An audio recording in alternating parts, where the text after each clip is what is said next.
बिस्मिल्लाहिर्रहमानिर्रहीम। आज ईद उल अज़हा के हवाले से मैं आपके साथ एक बहुत ज़बरदस्त सा नुस्खा शेयर कर रहा हूँ, जिसको आप बतौर हाज़मेदार फक्की के भी घर में रख सकते हैं।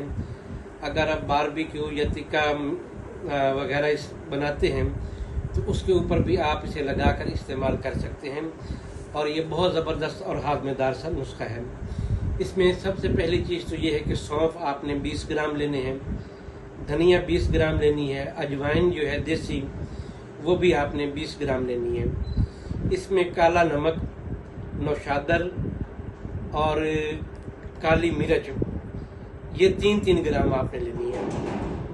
कचूर और आमचूर ये आपने 10-10 ग्राम लेनी है। इन तमाम तर चीज़ों को आप ग्राइंड करके रख लें, और इसकी 2-3 चुटकी भर की मिकदार आप इस्तेमाल कर सकते हैं। बारबेक्यू पर लगाकर इस्तेमाल कर सकते हैं, टिक्के मिसाले के तौर पर इस्तेमाल कर सकते हैं। बहुत आला सा मुख्तसर सा नुस्खा है। इजाज़त दीजिएगा, दुआओं में याद रखिएगा। अल्लाह हाफ़िज़।